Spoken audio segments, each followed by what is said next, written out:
Welcome back to my channel. They thought she was quiet. They thought she was obedient. They thought she was the perfect soldier in the Kody Brown army, the child who would never dare question the so-called king of this collapsing kingdom. But they made one fatal mistake. They forgot that quiet people are the deadliest observers.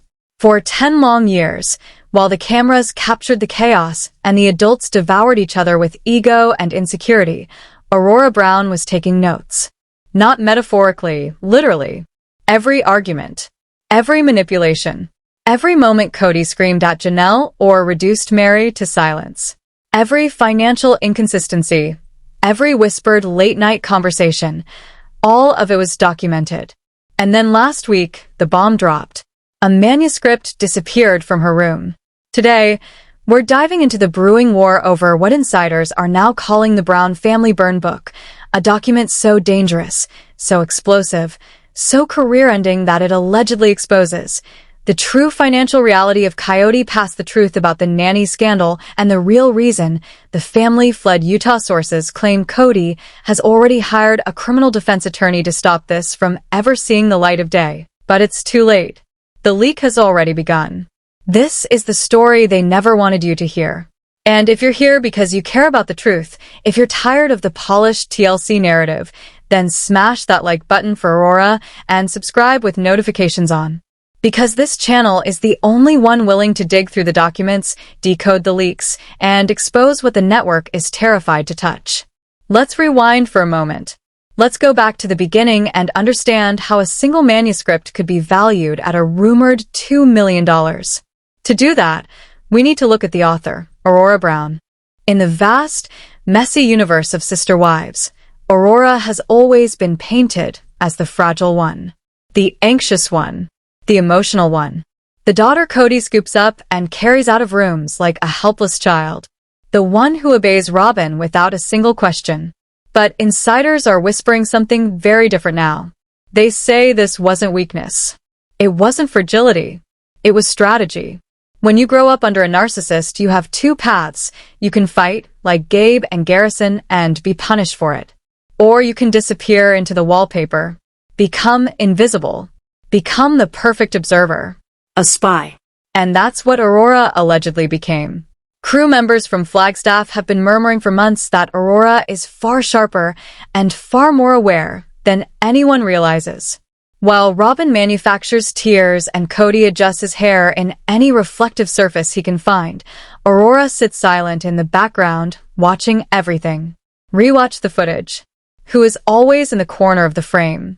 Who is sitting stiffly on the couch, eyes darting like a human lie detector, while the adults implode? Aurora. We always assumed she was dissociating. But the new narrative? She was gathering evidence. The timeline of this manuscript is devastating for Kody and Robyn. The writing reportedly intensified during the move to Flagstaff, the moment the family completely splintered. This was also the moment the official story stopped making sense. The market wasn't right.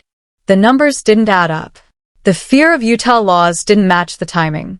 But according to leaked chapter summaries, Aurora heard the real reasons. She was present during the off-camera midnight conversations. She knows where the money went. She knows why the Vegas cul-de-sac had to be abandoned. Unlike the children who were pushed away or ignored, Aurora was inside the fortress, the mansion on the hill, hearing everything Kody and Robyn said when they believed no one else was listening. And then comes the real shock. The fake scoop, circulating among publishing insiders, claims that during the CO-19 lockdown, Aurora didn't just journal. She allegedly recorded over 500 hours of conversations on her phone. That changes everything. Memory is emotional. A transcript is legal evidence. Think about Kody's strict lockdown rules, the isolation, the separation of families, the way he portrayed himself as the noble protector of the tender-aged kids. But the manuscript allegedly presents a darker theory. The isolation wasn't about safety. It was about control. It was about building loyalty. It was about rewriting the children's perception so the other wives became enemies, not mothers. If Aurora truly has recordings of Kody coaching the kids on what to say to Mary, or Robyn explaining how to spin situations to appear victimized, that's the end. The end of the show. The end of Kody's image. The end of the decade-long con. And, according to insiders, the chapter that has Kody sweating, the chapter that made lawyers scramble, is titled, The Favorite Wife. For years, Kody Brown has stood in front of cameras, gaslit the audience, and fed the wives the same tired script. I don't have a favorite. I love all my wives equally. I only spend time with Robyn because she's obedient. But the manuscript blows that lie apart like dynamite. Aurora's writing reportedly exposes what really happens when the cameras shut off, the affection, the favoritism, the whispered insults. It documents Kody mocking Christine's cooking, tearing down Janelle's body, and sneering at Mary's loyalty. It paints a brutal, unfiltered portrait of a man who has been living monogamously with Robyn in everything except name for the last decade, while laughing at the women who paid for that lifestyle. But here's the question everyone is dying to know. How did this leak? How do we even know about a book that hasn't been published yet? This is where the story shifts from a family drama into a psychological thriller. Because it all started with the raid. The raid. The day everything exploded. Sources say Robyn, ever watchful, ever controlling, ever policing the emotional climate of her house, was cleaning. Now, in a home like that, cleaning doesn't mean dusting or folding laundry. It means snooping. It means checking for contraband. It means enforcing compliance with the soft, velvet-gloved dictatorship she runs. Aurora may be an adult now, but in Robyn's household, adulthood is a myth. The umbilical cord is never cut. So when Robyn started rummaging through Aurora's room, she found something taped under the dresser drawer. Not drugs. Not a burner phone. Not a secret boyfriend's number. A flash drive. And Robyn, deeply conditioned to expect betrayal from anyone who might break the narrative she protects, grabbed it immediately. She plugged it into the family computer, the same computer she uses to monitor social media, delete negative comments, and silence criticism, and what she saw changed everything. No selfies. No diary entries. No harmless secrets. Instead, she saw a table of contents, a professional book proposal, a letter addressed to a major New York literary agent, and a document titled The Truth About Flagstaff. As she scrolled, her entire facade cracked. Because the words staring back at her weren't from a child. They were from a witness for the prosecution. Aurora had written about Robyn not as the peacemaker she pretends to be, but as the architect of the Brown family collapse. She documented the moments Robyn cried on command. She wrote down the exact phrases Robyn used to poison Kody against the older kids. She recorded the strategies, the emotional maneuvers that turned Kody against his sons. It was all there, on a single flash drive. And the moment Robyn realized this, something inside her snapped. The explosion witnesses say the screaming was so loud neighbors heard it from the driveway. But the shocking part? It wasn't Kody screaming at Aurora. It was Robyn screaming at Kody. Because the book exposed him too. His vanity. His cruelty. His hypocrisy. Their secret plan. The manuscript allegedly proves that the couple knew exactly what they were doing, financially, emotionally, relationally. And knowing that Aurora had documented everything, that she had evidence, sent Robyn spiraling. In a panic, Robyn grabbed her laptop, her own, and smashed it. She smashed the screen. She crushed the hard drive. She destroyed the machine in a frenzy, thinking that if she destroyed the device that opened the files, she could destroy the story itself. Imagine the irony. The woman who forces everyone to talk it out, who demands conversations on her terms, reduced to physical destruction to silence her own daughter. But here's where Kody and Robyn showed just how out of touch they are. They still think it's 1999. They think destroying the notebook destroys the secrets. They forgot about the cloud. They forgot about backups. They forgot that their daughter grew up in the digital age. Because what they didn't know was this. The manuscript had already been sent. To New York. To a secure server. To industry insiders. The flash drive wasn't the original. It was a backup. The book lived in Manhattan before Robyn ever found it. And here's the damning part. If the manuscript was fake, if these claims were exaggerated, if Aurora was just being dramatic, they would have laughed. They would have dismissed it. You don't smash laptops unless the truth terrifies you. The violence of the reaction is the validation of the content. The bidding war begins. Publishing houses smell blood and money.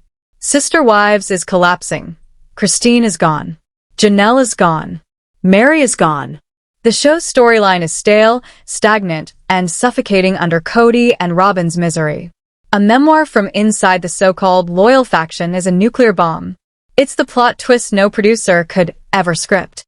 That's why insiders say the advance being whispered is $2 million. Not because the story is beautiful. Not because Aurora is famous. But because they know Kody will sue. The advance includes built-in legal fees. And they know, without a doubt, that the book will be a bestseller. 18 seasons of fans have been waiting for this moment. Waiting for the truth behind the curtain. Waiting for someone from inside the fortress to finally speak. The legal strategy, Kody's attempt to silence his daughter Aurora Brown, is backed into a corner. His career depends on the show. His lifestyle depends on the show. His bank accounts depend on the show. If the book comes out, the show is done. Cancelled. Burned to the ground. So Kody did what Kody always does when he loses control. He lawyered up. Insiders say he has hired a high-profile firm to intimidate his own daughter into silence. He's leaning on NDAs, claiming Aurora signed away her right to her life story at 18. He's arguing that the family narrative is his intellectual property. Think about that. A father claiming he owns his daughter's memories. That she can't speak. She can't write. She can't tell her truth because it belongs to him. That's not parenting. That's not protection. That is cult behavior. But legal experts are already dismantling this argument. Because if Aurora signed the NDA under financial pressure, emotional pressure, the threat of being kicked out, dependency on Kody's money, then that NDA was signed under duress. And NDAs cannot legally be used to conceal emotional abuse, financial abuse, or manipulation. If the contents cross into unlawful behavior, the NDA is trash. Publishers know this. They're betting everything on it. They're betting a jury, when forced to choose between Kody Brown and Aurora Brown, will choose the truth. For years, Kody Brown has played the same tired performance, the loving patriarch, the balanced husband, the man with no favorites. But the illusion is shattering, and this time the cracks aren't coming from outsiders, critics, or former wives. They're coming from inside the house. And the voice behind the destruction? Aurora Brown. Kody spent a decade telling the world he only gravitated toward Robyn because she was obedient, because the other wives were difficult, dramatic, or disrespectful. But the manuscript, the one hidden, the one never meant to see sunlight, burns that lie to ash. Behind the cameras, he mocked Christine's cooking. He attacked Janelle's weight. He resented Mary's loyalty because he couldn't control it. And with every page, the mask slips. The manuscript doesn't describe a plural marriage. It describes a monogamous dictatorship with a smiling king and a tearful queen ruling over the rubble of a family. But how did this diary of destruction get out? How did a secret book, unpublished, unannounced, end up in the hands of the world? That answer begins with the raid. The raid. The moment control slipped from Robyn's hands in the Brown household. Cleaning never meant tidying. It meant surveillance. It meant control. It meant making sure no one had a private thought or a hidden life. Aurora is technically an adult now. But in Robyn's world, adulthood is a myth. Independence is rebellion. Privacy is betrayal. So Robyn searched. She snooped. And when she opened Aurora's dresser, she found it. A flash drive. Taped beneath the drawer. Hidden deliberately. Not drugs. Not a burner phone. Something far more dangerous, a story. Robyn plugged it into the same computer she uses to monitor the family's social media, the same one she uses to delete negative comments and silence criticism. The glow of the screen lit her face. She opened the folder. And her world ended. Inside was a manuscript, a full proposal addressed to a top New York literary agent, complete with an explosive table of contents and a file titled, The Truth About Flagstaff. But this wasn't a teenage diary. It wasn't fan fiction. It wasn't emotional rambling. It was evidence. It was testimony. It was a witness statement. What Robyn Reed broke her the book described her not as a peacemaker, but as the architect of destruction. It documented how she could cry on command and use those tears as weapons to turn Kody against his own children. It listed the exact phrases she used to turn disagreements into warfare. It revealed how she cultivated Kody's victim mindset, fueling his rage toward the boys, isolating him from his daughters, inflaming his paranoia about disrespect. And then came the worst part. The manuscript exposed their plan, their financial scheme, their manipulation, their lies. For the first time, the truth wasn't gossip. It was written proof. And Robyn panicked. Sources claim the screaming shook the driveway. But it wasn't Kody yelling at Aurora. It was Robyn screaming at Kody. She smashed her own laptop, slamming it, cracking it, destroying the drive, believing she could destroy the story, believing she could kill the truth. It's almost cinematic. The woman famous for her tears, now smashing the tools she used to control the narrative. But she forgot one thing. You can't burn a book that already lives in the cloud. Before she ever opened that drawer, Aurora had already uploaded the files, already sent them to her agent, already secured them on servers far away from the McMansion. Robyn didn't destroy anything. She confirmed it. You don't go nuclear unless you're guilty. And now, publishers smell blood. A rumored $2 million advance is on the table because they know Kody will sue, and they know they'll win. This book isn't just a memoir. It's the end of the show. A reality series can't survive when the happy couple is exposed as a pair of manipulative frauds by their own daughter. The legal assault. Kody's darkest move, yet Kody has reportedly retained a top-tier law firm, not to protect his family, but to silence his child. He claims Aurora signed an NDA at 18. He claims the Brown family brand is his property. He claims her life story belongs to him. Think about that. A father claiming ownership of his daughter's truth. It's not parenting. It's cult behavior. But the NDA defense is collapsing. If Aurora signed under emotional pressure, it's void. If she signed because she was financially dependent, it's void. If the NDA attempted to hide emotional or verbal abuse, it's trash. Publishers know it. Lawyers know it. Kody knows it. He's cornered, and cornered men act out. The nuclear threat. Kody turns on his own blood. Kody isn't just threatening to sue. He's threatening to bankrupt Aurora, to isolate her, to cut her off from her siblings. The same punishment he used on Mary. The freeze-out, the exile, the emotional starvation. But Aurora watched Mary waste a decade begging for crumbs. She learned the lesson. Loyalty to Kody buys nothing. Escape requires fire. The ghostwriter theory, and the alliance Kody feared most. The internet has been analyzing timestamps, social media patterns, silence where there is normally noise. And all signs point to a secret alliance. Aurora. Gwen. Peyton. Gwen vocal, articulate, furious. Peyton, unpredictable, unfiltered, and holding back mysteriously. Aurora, the insider with the access no one else had. Together? They could write a book that destroys the entire Brown Empire. Imagine, Aurora sends drafts from inside the house.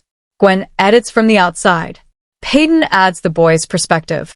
A three-angle assault. A united front.